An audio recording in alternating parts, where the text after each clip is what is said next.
I never expected that a catastrophic plumbing failure would change my life, but that's exactly what happened. For years, my world was a carefully curated space of quiet routine and predictable comfort. I'm Miles, a freelance graphic designer, and my apartment was my sanctuary. It was where I worked, where I relaxed, and where I lived out a life that was, if I'm being honest, perfectly fine, but also profoundly lonely. It was a loneliness I had grown so accustomed to that I barely registered it anymore. It was just the background noise of my existence, like the distant hum of traffic or the ticking of the clock on the wall. My apartment building was an old brick structure with good bones and thin walls. You learn the rhythms of your neighbors whether you want to or not. You know who wakes up early, who argues on Tuesdays, and who gets packages delivered far too often. I had a system. I kept to myself, offered polite nods in the hallway, and generally tried to be an invisible model tenant. My life was a neat blueprint of solitude, and I thought I was content with the design. Then, Julian moved into the apartment directly above me, 3B. And he wasn't quiet. His arrival was announced by the heavy thud of furniture being moved, the energetic scrape of boxes across hardwood floors, and the sound of a hammer that seemed to echo directly into my skull. He was a carpenter, I learned later, which explained the noise in the early hours. My initial impression was one of mild annoyance mixed with a healthy dose of intimidation. I saw him for the first time a few days after he moved in. I was grabbing my mail, and he was heading out, jogging down the stairs two at a time. He was tall, with broad shoulders that strained the fabric of his simple gray t-shirt. His arms were covered in a light dusting of sawdust, and his dark hair was a mess of casual curls. He flashed me a quick, easy smile as he passed, a smile so effortlessly charming it felt like a physical force. "Morning," he'd said, his voice a low, warm rumble that vibrated in the narrow hall. I think I managed to squeak in response. From then on, he became a fixture in my peripheral vision, a warm and unsettling presence in my quiet world. I'd hear the floorboards creak above me, and I'd know he was home. I'd smell the scent of fresh coffee drifting down in the morning and imagine him in his kitchen, still sleepy-eyed. He was, from my detached and observational standpoint, everything I wasn't. He seemed so open, so confident, so completely at ease in his own skin. He had friends over, their laughter filtering down through my ceiling. He played music, a mix of classic rock and indie folk that became the new, unofficial soundtrack to my evenings. And he was, I assumed, completely, utterly, and unshakably straight. It was an assumption I made automatically, a defense mechanism honed over years of watching men like him, handsome, handy, effortlessly masculine, move through the world. They existed in a different universe, one that only occasionally intersected with mine in brief, polite encounters in apartment building hallways. So I placed him firmly in the unattainable category, a beautiful piece of art in a museum you were allowed to look at but never, ever touch. My fascination was a quiet, private thing. I learned his schedule without trying. The sound of his heavy work boots on the stairs at 6 in the morning, the rumble of his truck starting up in the parking lot. The softer, slower sounds of him moving around in the evening. Sometimes, late at night, I'd hear the faint, scratching sound of a pencil on paper. It was a softer sound than the hammering and sawing, a sound that didn't quite fit the picture I had built of him.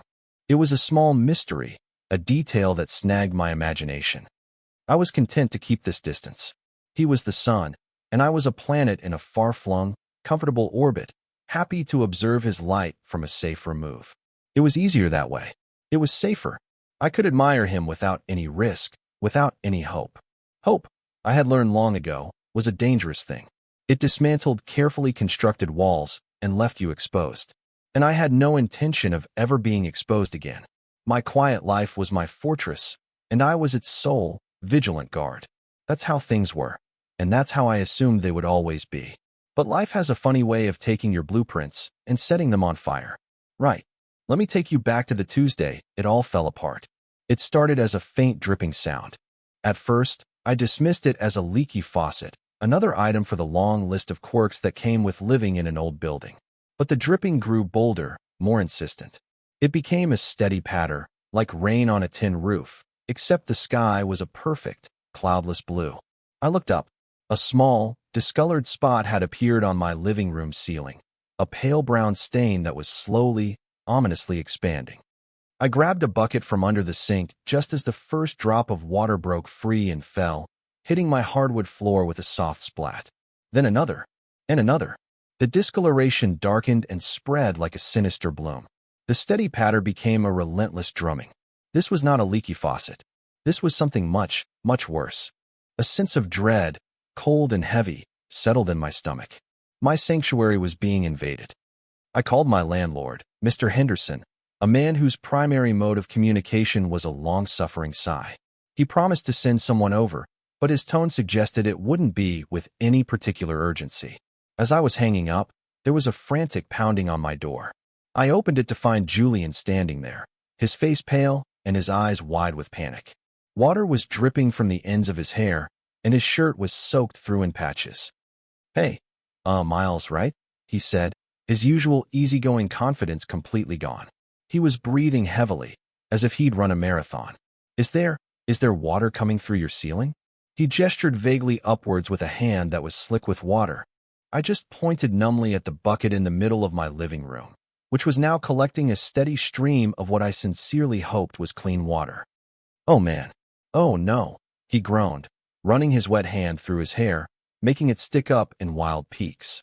A pipe burst under my sink. I turned off the main valve, but it was going for a while. "It's everywhere." He looked genuinely devastated, his shoulders slumped in defeat. He looked past me, into my apartment, and his eyes landed on the growing stain on my ceiling. A section of the plaster was beginning to bulge ominously. "I am so sorry," he said, his voice thick with guilt. "This is all my fault. I wanted to be angry. I wanted to be frustrated at the destruction of my meticulously kept space." But looking at him, so clearly distressed and apologetic, all I could feel was a strange sense of empathy. He looked less like the confident carpenter from upstairs and more like a lost kid. "It's not your fault," I found myself saying, the words surprising even me. "It's an old building. Things break." Just then, a large chunk of soggy plaster gave way, collapsing into the bucket with a wet, sickening splash that sent water sloshing onto the floor. We both stared at the newly formed hole in my ceiling, through which we could see the dark, wet subfloor of his apartment. The steady drip was now a small waterfall. It was official. My sanctuary was breached. Mr. Henderson arrived 45 minutes later, took one look at the scene, and let out the deepest, most world-weary sigh I had ever heard.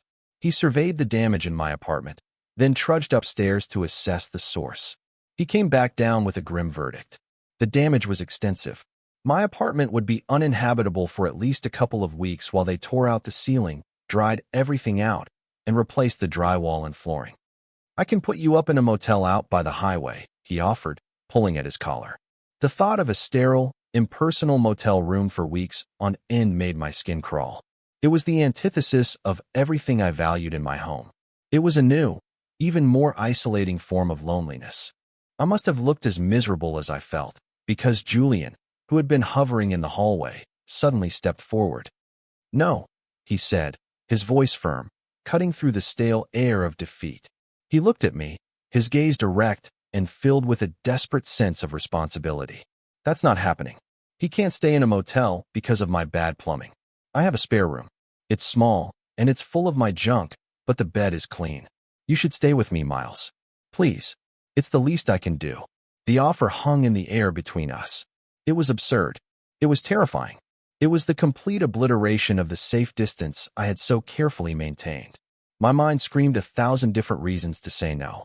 The awkwardness, the invasion of privacy, the sheer, unnerving proximity to this man who occupied so much of my quiet thoughts.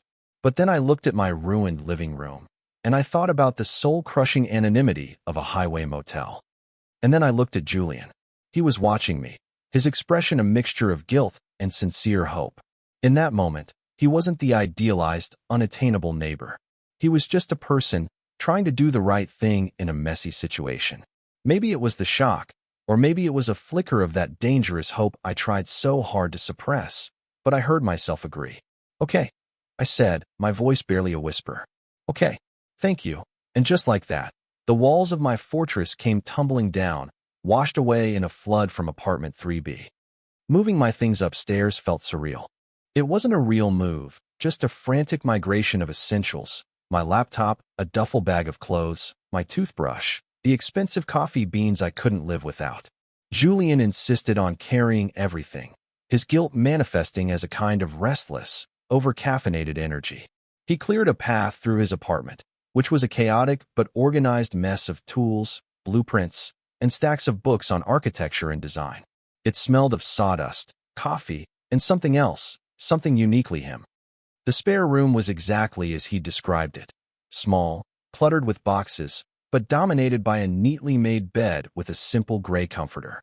He cleared off a nightstand for me and apologized for the mess at least 5 more times. "I'll get these boxes into storage tomorrow," he promised, wiping a sheen of sweat from his forehead. I haven't gotten around to it yet." He seemed almost embarrassed by the state of his own home, as if he were the one being judged. That first night was a study in awkwardness. We ordered pizza because neither of us had the energy to even think about cooking. We ate sitting on his comfortable, worn leather sofa, the television murmuring in the background providing a buffer against the silence. I was hyper-aware of everything.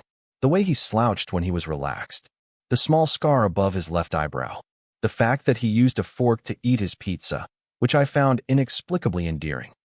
I kept waiting for the conversation to stall, to crumble under the weight of our forced intimacy, but it didn't. He asked me about my work, and his eyes lit up when I described the process of creating a brand logo. He wasn't just being polite, he was genuinely interested. He pulled a sketchbook from a nearby stack and showed me his own drawings. They weren't just construction blueprints. They were elegant, detailed sketches of furniture, cabins, even abstract geometric patterns.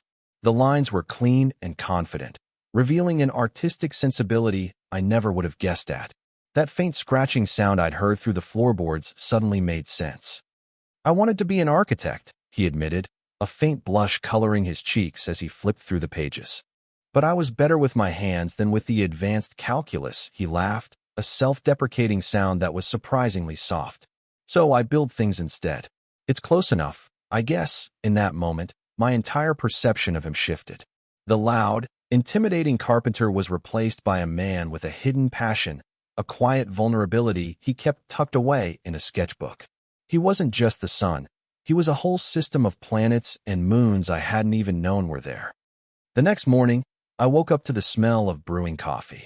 I padded out into the living room to find Julian in the kitchen, already dressed for work. A mug was sitting on the counter, waiting for me. He'd made it exactly how I take it. A splash of oat milk, no sugar. I hadn't told him that. He must have just noticed it when I made my own coffee the night before, a tiny detail I assumed had gone completely unseen. "Morning," he said, giving me that easy smile, but it felt different this time. Warmer, more personal. "Figured you might need this. Let me know if I made it right." I took a sip. It was perfect. A small, simple gesture, but it felt monumental. It was an act of quiet observation, of care. Someone had paid attention. Someone had seen me. And for the first time in a very long time, I felt a dangerous, terrifying, and utterly wonderful flicker of hope ignite in my chest. We fell into a strange, domestic rhythm. He would leave for work before the sun was fully up, and I would set up my laptop at his large wooden dining table, the scent of his sawdust and coffee a constant, comforting presence. I'd work all day, surrounded by his life, his books, his tools, his half-finished sketches. It felt like I was learning the language of him through his possessions. I learned he loved old vinyl records, that he was trying to learn Italian from a set of dusty textbooks, and that he had a green thumb, evidenced by a row of surprisingly healthy-looking succulents on his windowsill.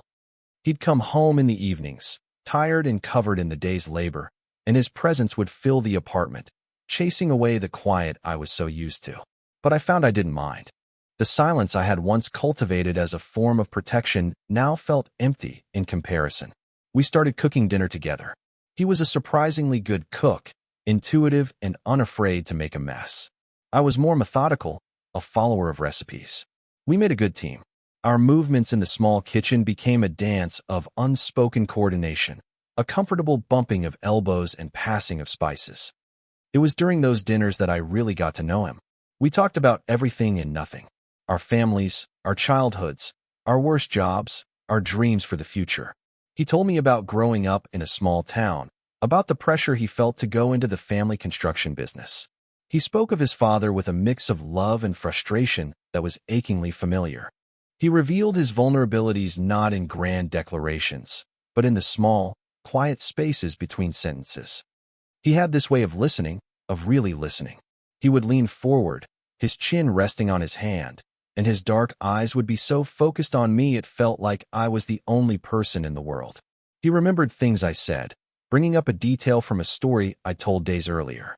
He made me feel interesting. He made me feel seen. And that was a more intoxicating feeling than any I had ever known. My carefully constructed walls were turning to dust, and I was doing nothing to stop it. Then came the turning point. It had been a little over a week since the flood.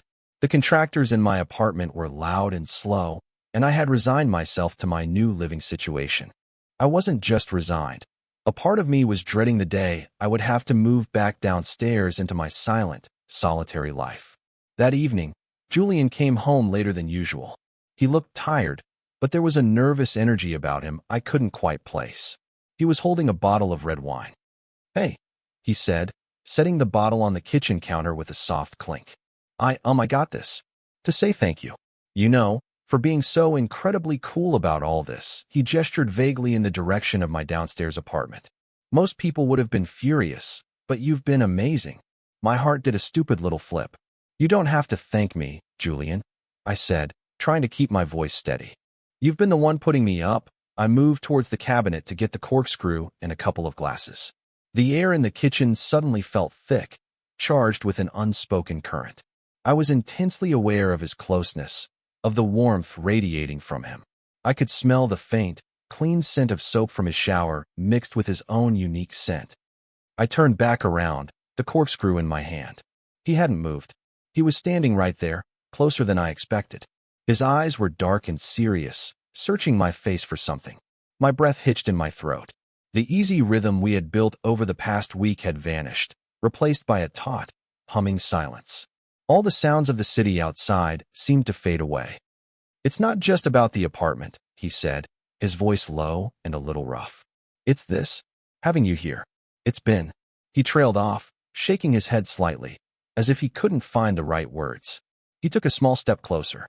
We were standing between the counter and the island, in a small pocket of space that now felt like the center of the universe. He was so close I could see the flecks of gold in his dark brown eyes. My mind was racing, a frantic mess of hope and fear. Was I misreading this? Was this just gratitude? Was I projecting all of my own longing onto a simple, kind gesture? I was so lost in my own panic that I almost didn't see him lean in. It was slow, hesitant.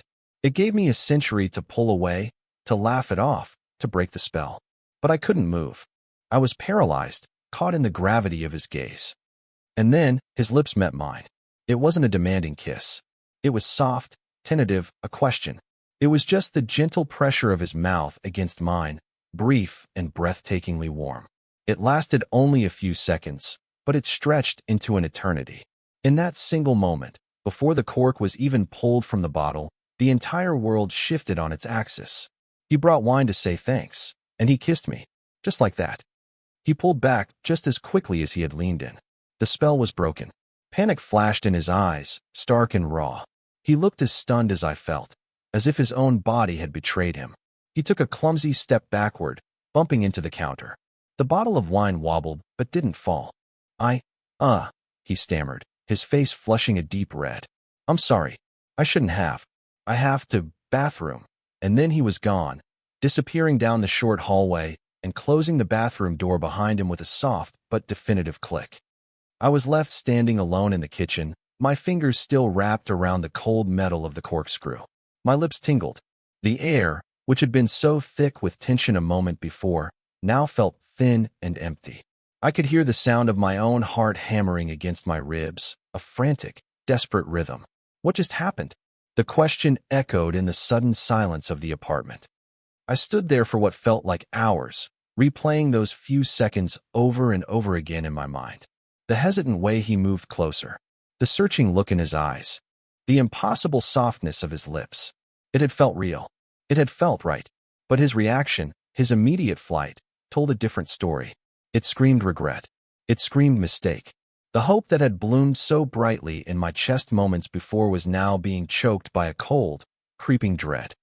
I slowly put the corkscrew and the unopened bottle of wine back on the counter.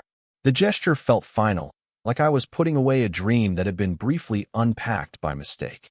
I retreated to the spare room, my temporary sanctuary, and closed the door. I sat on the edge of the bed, the mattress sinking under my weight, and listened. I could hear the faint sound of the water running in the bathroom. He was hiding, and I was hiding. Our apartments were now separated by a few feet of hallway instead of a floor, but the distance between us had never felt greater. My mind became a courtroom, and I was both the prosecutor and the defendant. I cross-examined every interaction we'd ever had. The shared laughs over dinner, the easy companionship, the way he looked at me when I talked about my work. Had I imagined it all? Had I built a fantasy out of simple kindness and roommate camaraderie? Men like Julian didn't kiss men like me. That was a fundamental rule of the universe I had learned long ago. Had he just been swept up in the weird intimacy of our situation? Or worse, was he drunk?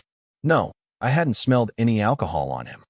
The fear of rejection was a physical thing, a hollow ache in my gut. It was so much worse than the quiet loneliness I had known before. This was an active, painful wound. I had allowed myself to be vulnerable. I had let him see me, and I had dared to hope he liked what he saw. And now, I was sure I had been wrong. That kiss wasn't a beginning, it was an ending. It was the awkward, regrettable moment that would define the rest of my time here and would linger in the hallways long after I moved back downstairs. I heard the bathroom door open and the soft tread of his footsteps. He didn't go to the kitchen. He didn't go to the living room. I heard his bedroom door close. The silence that followed was heavy and suffocating. He was on his side of the apartment, and I was on mine, and the space between us was filled with the deafening sound of everything we weren't saying. I laid back on the bed, staring at the unfamiliar ceiling, and felt the full, crushing weight of my own hope. It had been a beautiful, foolish thing, and now it was gone. The next morning was excruciating. The air in the apartment was thick with unspoken words. I woke up early, before him for once, and made coffee in a kitchen that now felt like a minefield. I drank it quickly, standing by the counter, and retreated to the spare room with my laptop before he even emerged. I heard him get up, move around, and leave for work without a word. The familiar sound of his work boots on the stairs felt different today, like a retreat. I tried to work, but the words and images on my screen blurred together. My focus was gone, shattered into a million pieces. Every creak of the building, every distant siren, made me jump. I was a bundle of raw nerves, replaying the kiss and his panicked retreat on an endless, torturous loop. The kindness of the past week now seemed like a cruel joke, a prelude to this humiliation. I felt foolish, exposed, and deeply, profoundly sad. I started mentally packing my bags, planning my escape back to my half-repaired apartment as soon as humanly possible. When I heard his key in the lock that evening, my entire body tensed. I considered pretending to be asleep, but that felt childish. I couldn't hide forever. I heard him walk in, the heavy thud of his work bag hitting the floor. There was a long pause. I held my breath, waiting. Then, a soft knock on the spare room door. Miles. His voice was hesitant. Can we talk? I opened the door. He was standing there, still in his work clothes, a smudge of dirt on his cheek. He looked exhausted, and his eyes were full of an emotion I couldn't quite read. It wasn't pity. It wasn't disgust. It was fear. He looked just as scared as I was. Yeah, I managed to say, my own voice sounding foreign and tight. He didn't come into the room. He just leaned against the doorframe, as if he didn't trust his legs to hold him. About last night, he started, then stopped, running a hand over his face. Look, I am so sorry for how I reacted. For just running away. That was a stupid, cowardly thing to do, and I'm sorry I put you in this position. I just nodded, unable to speak. My throat felt like it was closing up. Here it comes, I thought. It was a mistake. I'm not gay. Let's just forget this happened. But that's not what he said. He took a deep breath, and the words came out in a rush, as if he'd been holding them back all day. I didn't run because of you, Miles. I ran because of me. I panicked. Because I've wanted to do that since the first week I moved in here. My head snapped up. I stared at him, sure I had misheard. What? I whispered. I'm not. I don't do this, he said, gesturing between us, his expression pained and confused. I've never been with a guy. I've never even wanted to kiss a guy before. And then I met you. And you're quiet, and you're kind, and you have this way about you. And I couldn't stop thinking about you." He finally looked at me, his gaze direct and pleading. "The flood was an accident, I swear. But when Mr. Henderson offered you that motel, I saw my chance. It was selfish, but I wanted to get to know you. And it's been better than I even imagined." He took another ragged breath. "So when I kissed you, it was everything I'd been wanting. And it felt right. And that scared the hell out of me. So I ran. Not because I regretted it, but because I didn't. And I didn't know what to do with that feeling. All the air left my lungs in a single whoosh. All the scenarios I had tortured myself with, all the painful explanations, none of them had been this. This was vulnerable and honest and terrifyingly real. I feel like an idiot," he finished, his voice dropping to a near whisper. "I probably ruined everything. It was my turn to speak, to bridge the gap he had just opened between us." "You didn't ruin everything," I said, and my voice was finally steady. "You just confused me." I gave him a small, watery smile. "I've been thinking about it too." A wave of relief washed over his face, so potent it was almost visible. He finally pushed himself off the doorframe and took a tentative step into the room, into my space. "You have?" he asked, his voice filled with a fragile hope that mirrored my own. I nodded. "Yeah. Since you told me you eat pizza with a fork." A real laugh escaped him then, a beautiful, genuine sound that broke all the remaining tension in the air. "Seriously?" he asked, a wide grin spreading across his face. "That's the thing that did it for you?" I laughed too, feeling a lightness I hadn't felt in 24 hours. "Among other things," I admitted. He was standing in front of me now, so close I could feel the warmth from his body again. But this time, there was no fear. There was no hesitation. He reached out, his calloused hand gently cupping my jaw. His touch was electric, sending a shiver down my spine. Can I try that again?" he asked softly. "Without the running away part?" I didn't need to answer with words. I leaned in and met him halfway. And this time, the kiss was not a question. It was an answer. It was confident and sure and full of all the words we hadn't known how to say. It was the beginning of everything. In the weeks that followed, my apartment was slowly put back together. The gaping hole in the ceiling was patched, the walls were repainted, and new flooring was installed. My sanctuary was restored to its former state, quiet and clean and orderly. But I found I didn't want to go back. The silence I had once cherished now felt like an absence. My own space felt too big, too empty. It was missing the sound of his pencil scratching on paper, the smell of his coffee in the morning, the comfortable weight of his presence. So, even after my apartment was declared officially habitable, I didn't really move back in. I moved my clothes back into my closet, but I slept upstairs, in Julian's bed. I brought my laptop back to my own desk, but I still found myself working at his dining table, just to be near him. We existed in a comfortable state of in-between, sharing both spaces, slowly and unconsciously merging our two separate lives into one. Our relationship unfolded with a surprising ease, as if we were both relieved to have finally found a place where we fit. We went on dates. We walked through the city park on a crisp autumn afternoon, his hand clasped firmly in mine. We went to a small, crowded restaurant he loved, and he introduced me to his favorite waitress as Miles, with a smile that needed no further explanation. Each of these small, public acts of coupledom felt like a quiet victory, a step out of the shadows of our own fear and uncertainty. He was an endless source of fascination. I learned that his gruff, masculine exterior was a form of armor he had worn for years, and that underneath it was a man of incredible gentleness and sensitivity. I loved watching him work, seeing the intense focus in his eyes as he measured a piece of wood, the effortless skill in his hands as he built something beautiful and sturdy from scratch.